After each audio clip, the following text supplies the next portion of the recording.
I love expansions. I love them so much that after giving a brief look at a new game, I'll give it a second look if I hear that it has 30 expansions. I'm someone that likes the new. And of course, I have plenty of games that are just one game box, or perhaps it only ever got one expansion or whatever. But my love of expansions makes great leaps in satisfying my own desire for the new. I think many of us as board gamers are always looking for the new, especially if we're online a lot, and I myself am one who consumes a lot of YouTube board game content. But I personally don't always need the new game, especially if the 33rd expansion of a system I already adore just came out and at a third the price. So I'm quite happy with my expansion addiction. I can justify a new purchase more easily to myself, and I get to continue diving deeper into that system. For my own tastes, it's a win-win.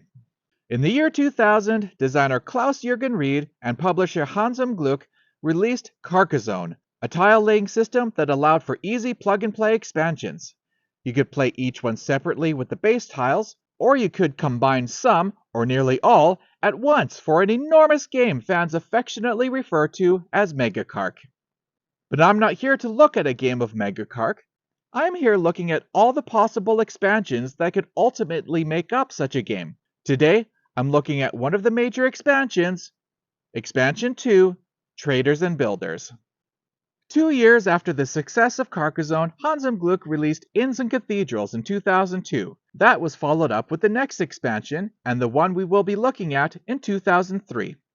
One of the revelations I've had about Carcassonne and its major versus mini expansions is that major expansions, when you really look at them, are just a collection of mini expansions put together in a box, sometimes thematically linked, sometimes not. Sometimes it's just nice to have all the individual parts out there as a part of the first couple major expansions. Sometimes with new landscape tiles come new little wrinkles, like the bridge that has one road going over another road and doesn't connect them. Something like that is nice for more experienced players to have, to break up what a basic road is, but new players playing for the first time would also instantly have no problem with. As for what's actually new, we have the goods, what I feel is the anchor of this major expansion, and the nice touch of each good appearing an asymmetric amount of times. With 9 wine tiles, 6 wheat, and 5 cloth. It makes it feel like the cloth is worth more than the more readily available wine. It's not because at the end of the day, whoever has more cloth gets 10 points, and whoever has more wine gets 10 points, but it's the feel of the theme that shines through. The builders are another piece of the Carcassonne system that just feels right.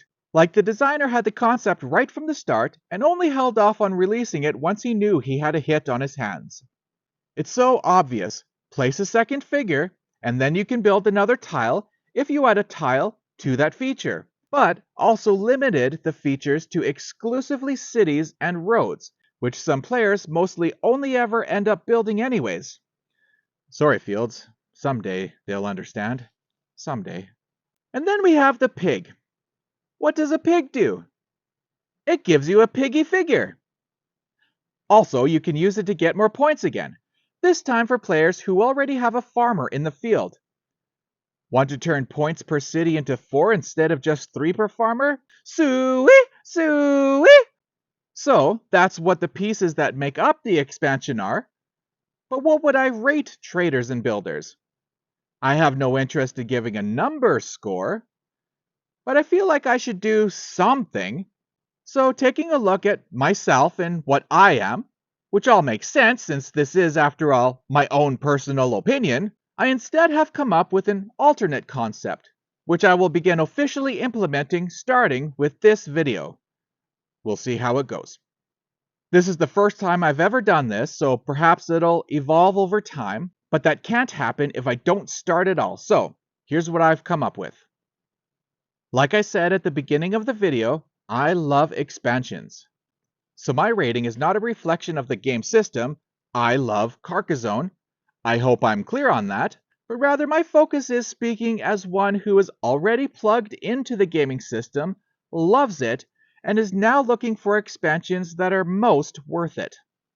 For this Carcassonne series, I've decided to go ahead and split up each expansion into its mini expansion version and give it my rating.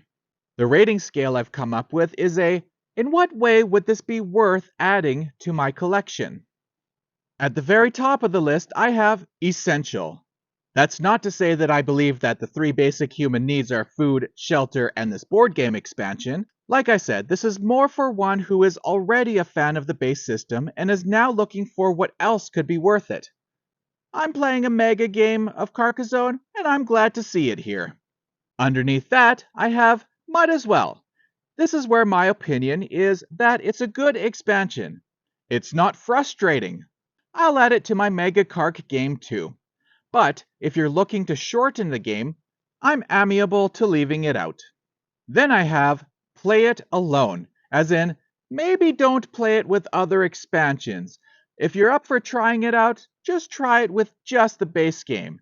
If your opinion is similar to mine, you'll be glad you didn't have to put up with it for a few hours of an enormous game of Carcassonne. Then I'm going to go with leave it there for my final possible rating, as in leave it on the store shelf, leave it out of your online shopping cart. Leave it there. It's probably only worth it for the super completionists to have, but for the sake of having rather than playing. So, what are my own opinions on these expansion segments? Keep in mind, I love Carcassonne and I love expansions. The goods tokens are a more bonus points segment. Getting tokens is straightforward, as long as you remember that the one completing the feature gets the token. A simple bonus 10 points for whoever has the most of each good, whether one player or a tie. It has the smallest bit of fiddliness in that it requires 20 extra tokens to keep track of, but I'll still give it an essential. Builders is an easy essential. I don't need to preamble it. The ability to build a second tile, and that's it, only 2, is both potentially powerful and properly limited. If everyone has their builders out, then no one has their builders out. No, wait, that's really wrong. If everyone has their builders out, then everyone is having fun? Better. And speaking of not needing preamble, I rate pigs essential. Getting your pig onto your field and getting 4 instead of 3 points is what a good Carcassonne extra points expansion should be. And like builders before them, it's not counted for majority if more than one player is on the feature. So getting 12 points for 3 cities, while your opponent gets 9 points for the same field, is rather satisfying. So I give traders and builders my overall rating of essential. Thank you so much for tuning in to see some guy's opinion of an expansion for a game he loves. What about you? Do you agree? Would you have said something else? Let me know in the comments, and I'll be back next time. Bye.